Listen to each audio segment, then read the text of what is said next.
Boa noite a todos. Boa noite. Como nós sempre colocamos que o nosso querido amorzão Jesus nos deu uma noite bem alegre, bem produtiva e bem simples como Ele nos convida a viver. A gente vai falar um pouquinho então sobre evolução e transição. E dentro da ciência, o que se sabe por enquanto é que a gente veio de uma grande explosão, um Big Bang, que gerou todo o nosso universo. Isso há 13,8 bilhões de anos atrás. E daí foi se formando os átomos, as estrelas, as constelações, o nosso universo. Então vamos ver a formação das primeiras estrelas. Vamos ver essa explosão. As primeiras estrelas se formaram assim, tipo algodão doce. Ainda não sabe bem por que surge um núcleo gravitacional, se supõe que seja algo anterior ao Big Bang. E aí, quando tu passa aquela varinha, vai se formando aquela bola de algodão doce, né? A mesma coisa aconteceu com o nascimento das estrelas. Surge um núcleo vorticoso e começa a agregar hidrogênio e hélio, faz uma bola gigantesca de hidrogênio, é o berçário nosso. Ali nós nascemos. Então vamos olhar, aqui vocês estão vendo a explosão gigantesca e agora a formação das primeiras estrelas, estão vendo? Não. Não, é porque era tudo escuro mesmo, não tinha luz nenhuma. Todo mundo cai nessa, é boa. Vocês já devem ter comprado um aparelho, alguma coisa, que está escrito assim, empilhamento máximo, tantas caixas. Porque se botar a mais, esmaga de baixo. Bom, as estrelas não se preocuparam com isso, se foram empilhando, aí o que acontece? Começa a espremer as que estão lá no meio, e com isso libera uma quantidade espetacular de energia e elas pegam fogo. Olha que lindo isso. Então o universo era assim, completamente escuro, lembra aquela frase? E Deus disse, faça essa luz, e a luz se fez, e bolinha por bolinha, imagina que momento eles começam a acender uma estrela aqui, acender uma estrela lá, para ficar com essa coisa maravilhosa que nós temos. Mas sempre que nós estivermos falando de matéria, de estrela, de átomo, de ser humano, nós sempre vamos pensar que nós temos uma camada espiritual e uma camada material. Então, o universo que nós conhecemos é essa camada material, mas não funciona sem ter uma sustentação espiritual. O início, o que nos diz Allan Kardec no Livro dos Espíritos, na questão 540? Ela é linda, enorme, mas ela diz assim, é assim que tudo serve, tudo se encadeia na natureza, desde o átomo primitivo até o arcanjo.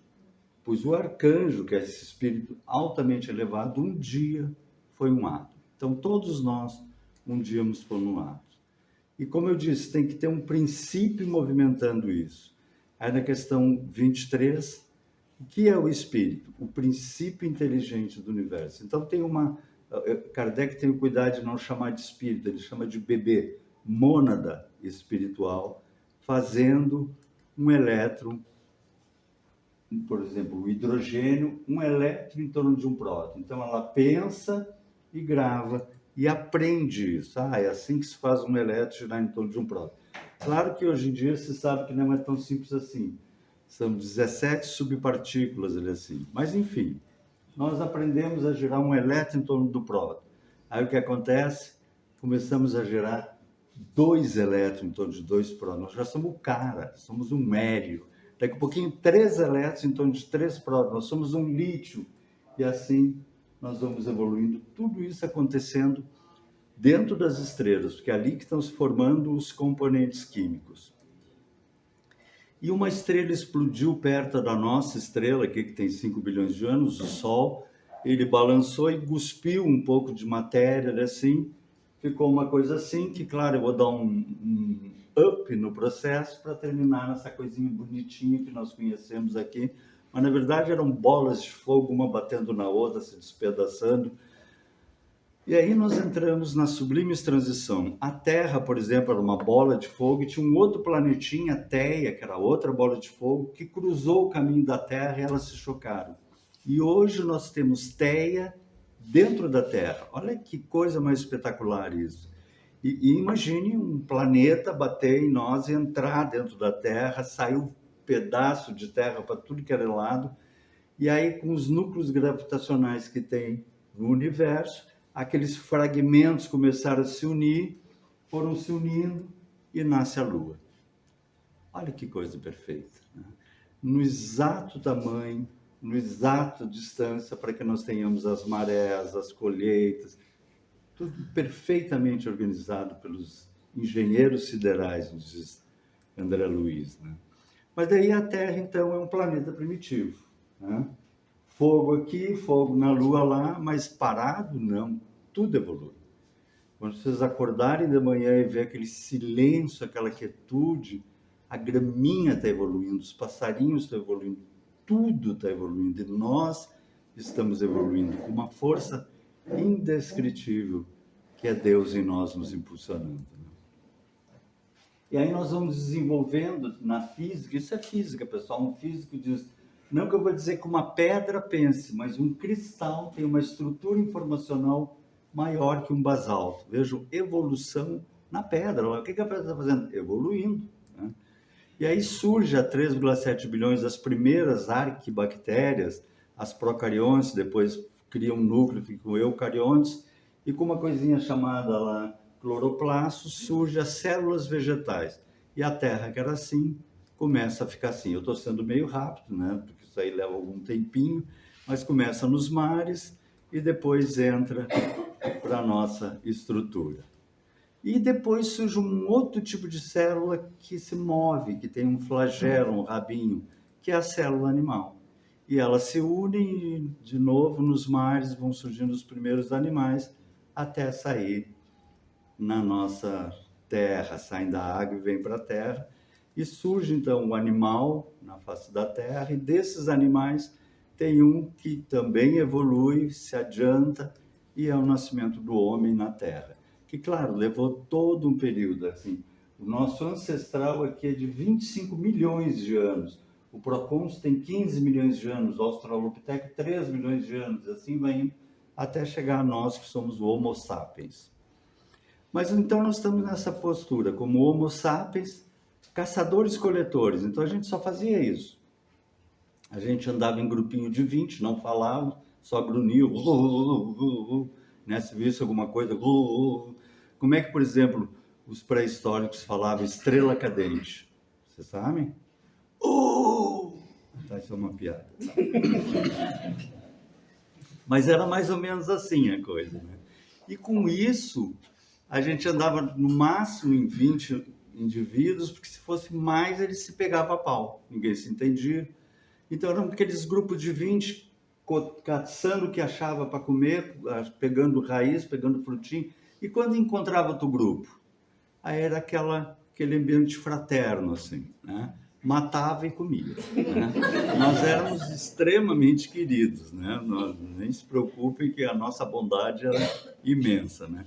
Porque nós éramos animais, né? Feras ainda, né? Com perna, braço, cabeça parecendo homem. Eu brinco, desculpe, com todo carinho, ainda somos macacos melhorados, né? Lá nós éramos bicho-homem mesmo, né? Mas os espíritos sempre nos acompanhando, né?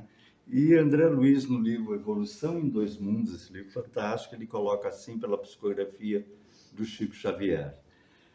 É assim que, atingindo os alicerces da humanidade, o corpo do homem infraprimitivo demora-se longo tempo em regiões espaciais próprias, sob a assistência dos instrutores espíritos. Então, cada vez que nós desencarnávamos, os amigos espirituais nos pegavam e faziam intervenções sutis nos petrechos da fonação, para que a palavra articulada pudesse surgir. E surge o verbo. Nós começamos a falar. E no momento que nós começamos a falar, o que acontece? Nós começamos a pensar, porque a gente pensa em palavras.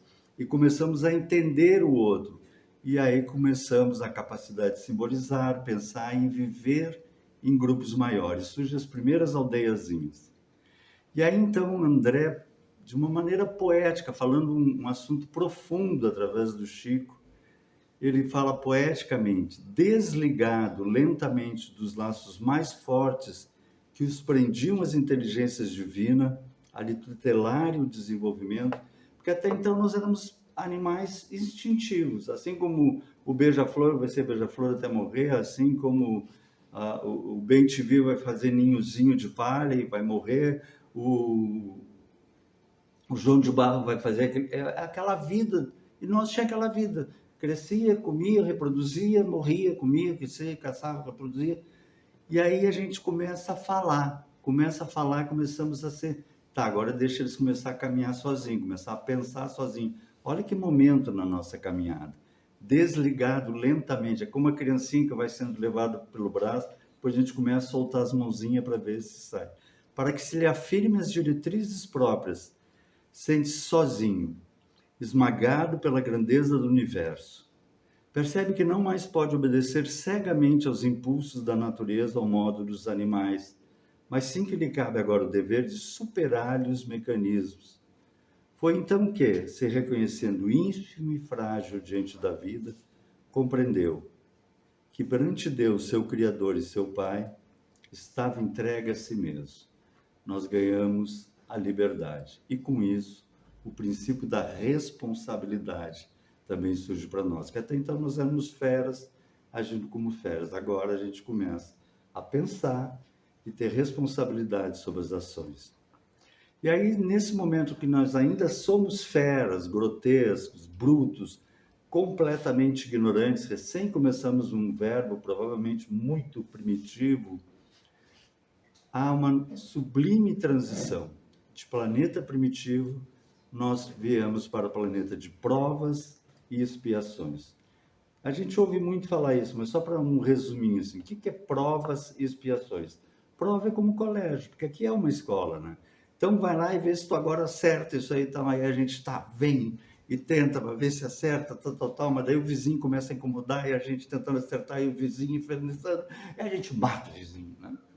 Aí a gente morre, e aí como é que foi? Ah, acho que eu consegui, mas o vizinho... Ah, matei o cara, não dava, o cara era infernal, mas tu matou o cara. Então volta a ver se tu consegue agora e dá uma mãozinha pro vizinho, que é a expiação.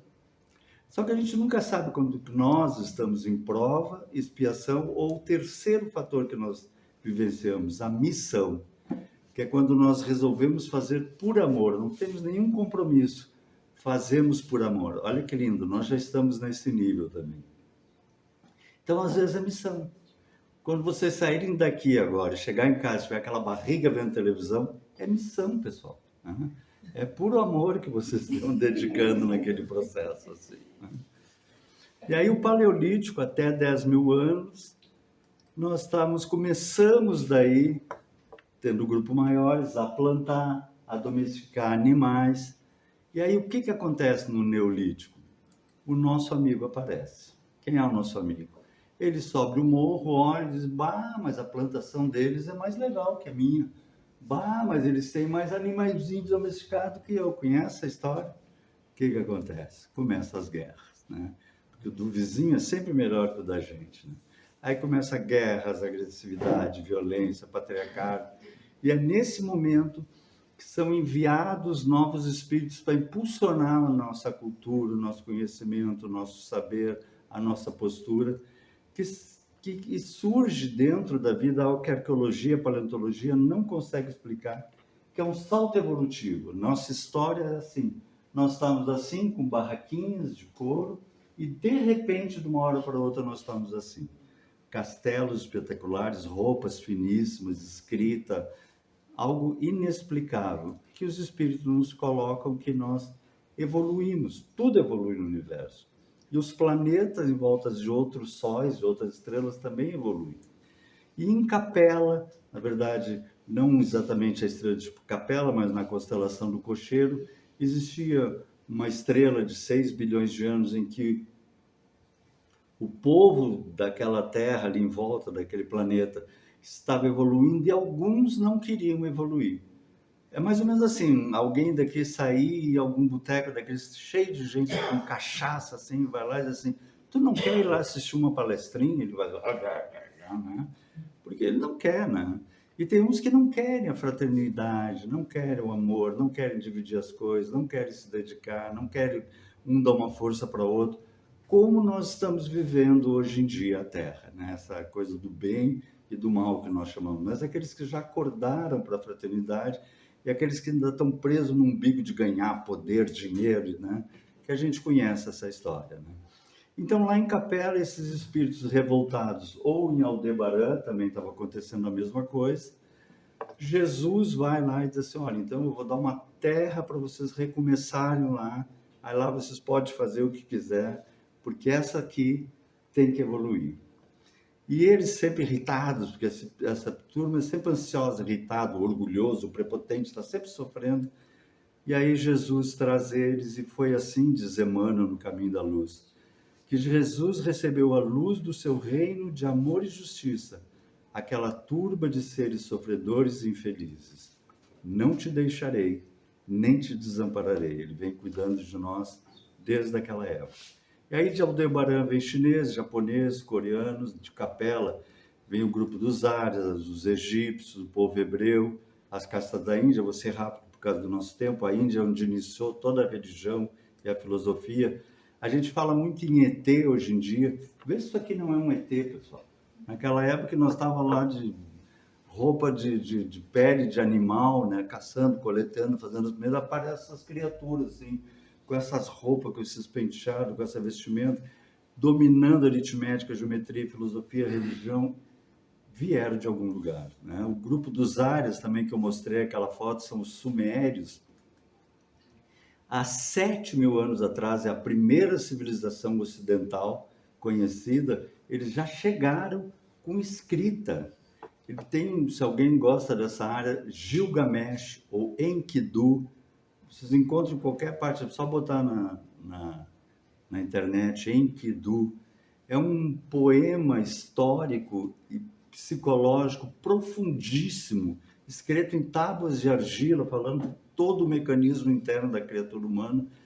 Há 7.000 anos atrás, enquanto os vizinhos do lado ali estavam caçando e coletando, nós matamos Copérnico em 1400, que ele disse que a Terra não era o centro do universo, talvez o Sol fosse, botamos na fogueira. Eles já sabiam calcular os planetas, a órbita, o Sol no meio, os planetas em volta. Já trouxeram de Capela, né? Inventaram a roda. Agora, para que eles inventaram a roda? Para carros de guerra. E aí eles tinham um exército que destruía todo mundo em volta, estuprava, roubava, porque eram os pesadinhos que estavam agora aqui na Terra, mas ao mesmo tempo ensinando para nós, olha, uma roda, né? E nós aprendendo com eles, né? Grécia, com Sócrates, aquela escola de Atenas, nosso Francisco de Assis, nunca sós, né? O Kardec, o Chico. No povo hebreu, nós temos Abraão, Davi, com aqueles salmos maravilhosos. O Senhor é meu pastor, nada me faltará. Faz-me repousar em pastos verdejantes, e eu nele confiante, a vida feliz irei passar. Olha que salmo, se isso vivesse mesmo no nosso coração, nele confiante, a vida feliz eu vou passar, porque se eu estou com Deus, a gente só começa a ficar meio ruim quando a gente se afasta do Pai amado. E aí nos Hebreus vem o maior de todos, o nosso amorzão, Jesus. Mas enquanto estão vindo esses espíritos tentar nos acordar também, o nosso amigo continua ali firme, né? Os sumérios fizeram estragos em volta. A China é uma história de sangue e dor daqueles clãs, sempre se matando. Aqui na América, incas mais, sempre escravizando, matando. No mundo todo, violência, guerra, escravidão, né? Como até hoje, por incrível que pareça, né? Embora estejamos evoluindo. E aí a gente termina falando no fim do mundo. Claro que eu não vou terminar no fim do mundo, vou falar mais um pouquinho. O ano 1000, a maioria das pessoas achava na época que ia acabar o mundo. 1000, né? Bem 1001, 1002 não acabou. Eu vou dando um pulo. Em 1910, meu avô tinha 10 anos, ele lembra do cometa Halley se aproximando.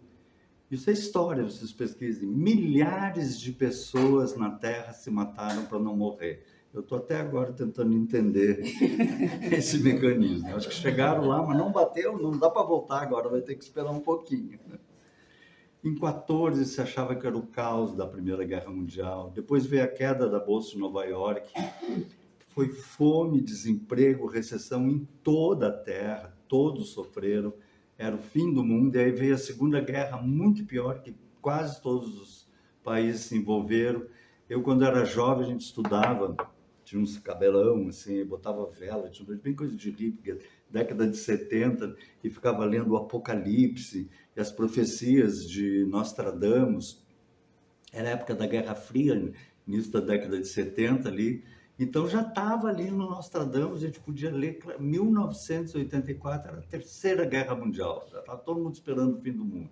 Veio 84, 35, 36, depois veio o bug do milênio, alguns de vocês lembram, ia dar pane no sistema econômico, não deu bug nenhum. Em 2012, era o calendário Inca, que dizia que a Terra ia acabar em 23 de dezembro, porque o calendário terminava ali. Eu acho que os caras estavam fazendo o calendário e disseram, ai, Deus, já tá bom, né?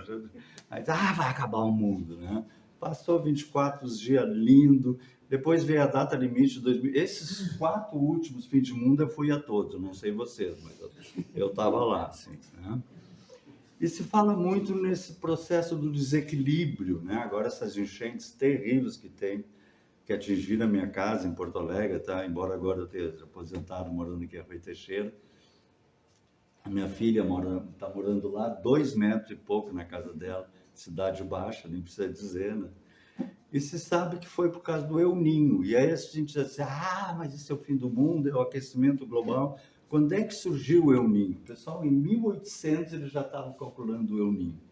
1800, não tinha nem carro, nem indústria, eles já estão acompanhando todos os El Niño, Laninha. Em 41 teve o super forte, que também inundou a minha casa. E daqui a 80 anos, provavelmente, a gente vai ter que trabalhar melhor a nossa proteção, porque vai ter outros mecanismos desses. O próprio efeito estufa, que se fala, se não tivesse o efeito estufa, a temperatura máxima da Terra seria menos 20 graus, então que bom que tem o efeito estufa. E esse aquecimento global é lento, questionável, mas mesmo assim tem aquele Acordo de Paris para 1930, a gente vê mesmo parques eólicos, placas solares, está melhorando a coisa. Mas eles são surpreendidos com coisas assim. A Antártica ganhou mais de 100 bilhões de toneladas de gelo em apenas um ano e revelou um novo estudo. A camada já está ganhando uma média de 100 gigatoneladas de gelo por ano. A gente não tem a menor ideia, está esfriando as camadas polares, que já está derretendo, não está mais, agora está congelando, porque é uma coisa muito maior do que nós. A coisa é muito mais amparada do que nós imaginamos.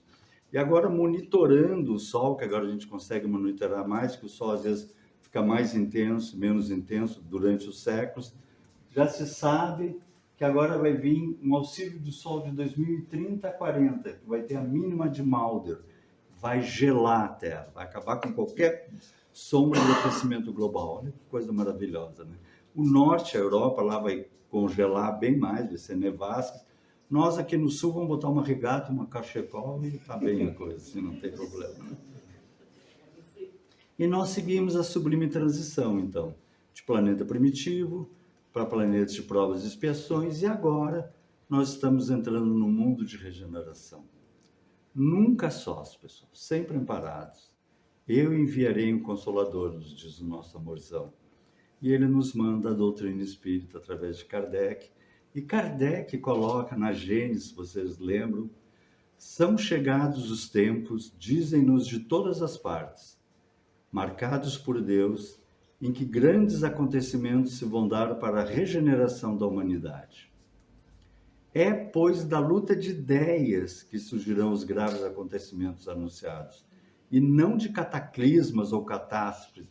Já dos 160 anos atrás, eu estava dizendo, olha, é um problema de ideias, de ideologia, de briga, de bem e de mal, as pessoas, o que é certo, o que é errado. É isso que nós estamos vivenciando agora.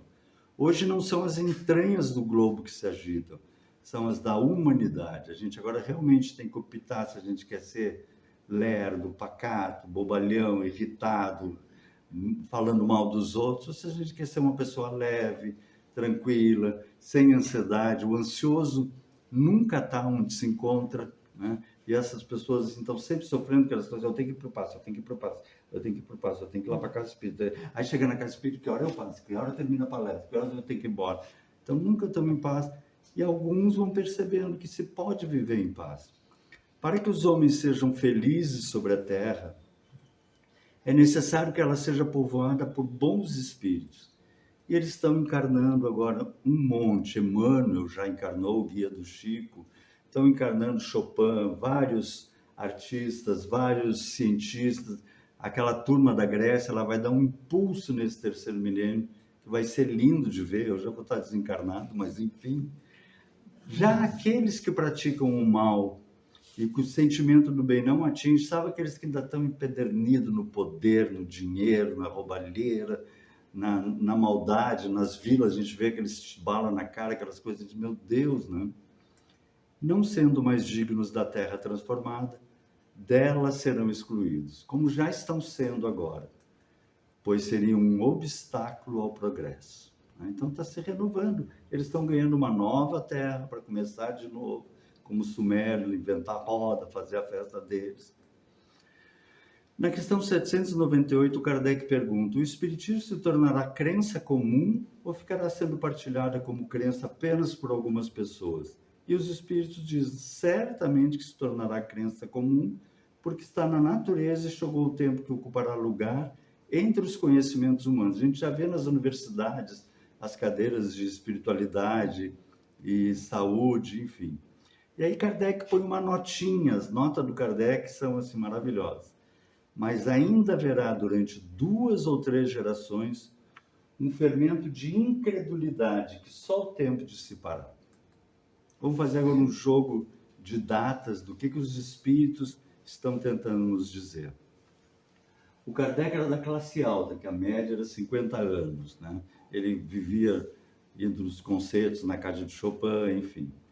Desencarna em 69, 50 anos, a primeira geração, 1919, ainda incrédulo. Segunda geração, 1969.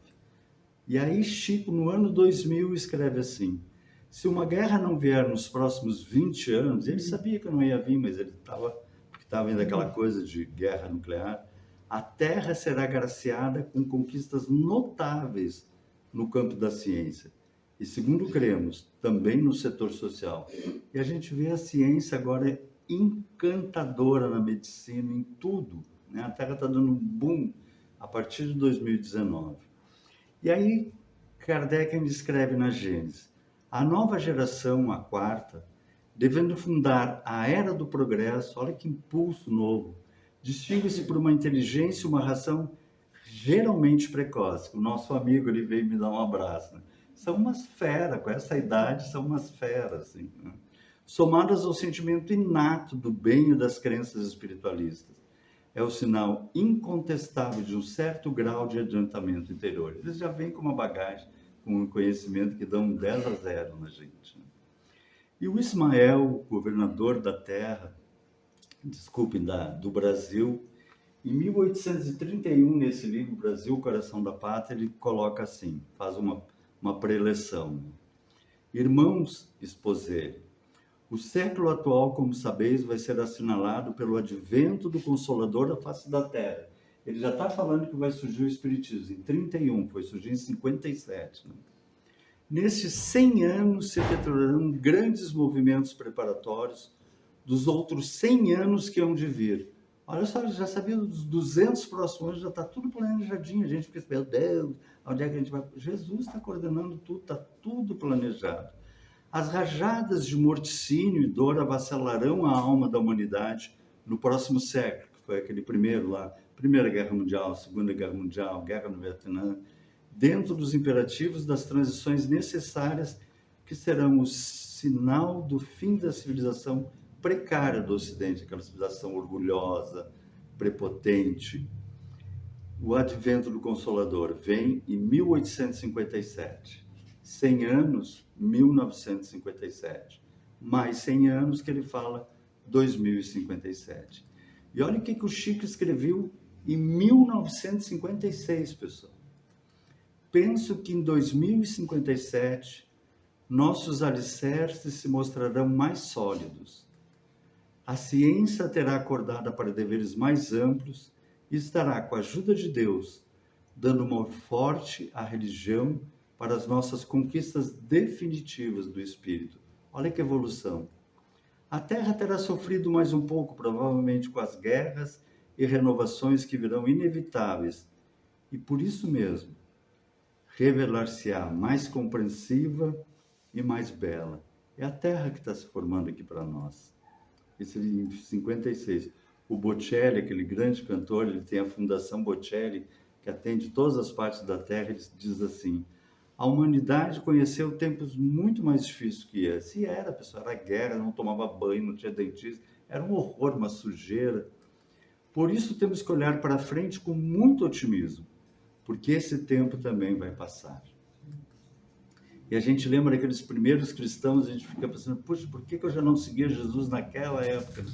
Porque daqui 1000 anos ou 2000 anos vão perguntar assim, tu estava encarnado naquele período de transição? Eu estava. Os primeiros espíritas somos nós.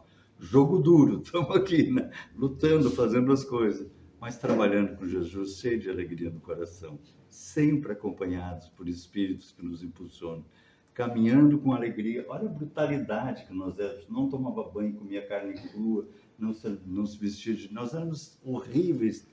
E olha como é que nós estamos agora. Muito mais harmônicos, muito mais limpos, muito mais lúcidos. No final do Livro dos Espíritos, Paulo assim, todos iremos evoluir em sabedoria, amor e beleza. Quando eu li beleza, eu cheguei a fazer assim com a franja, que não tinha mais, né? Mas é o nosso caminho, a gente é muito mais harmônico agora do que éramos no passado. Todos estamos desabrochando. E o universo que era assim se acendeu, a Terra era assim. E a criatura humana começa a se acender nela, com bondade, com compreensão, e a Terra começa a se iluminar. Ora, diz nosso amor, o servo não fica para sempre na casa. O servo é o empregado, ele tem os interesses deles, as coisas deles. Mas o filho, os interesses deles são os interesses do Pai. E nós somos filhos de Deus. Então, tudo tem seu tempo. De novo, como diz o nosso amorzão, primeiro a erva, depois a espiga. E por último, o grão cheio na espiga. Porque os justos herdarão a terra. Era isso, nosso tempinho passou um pouquinho. Então, obrigado.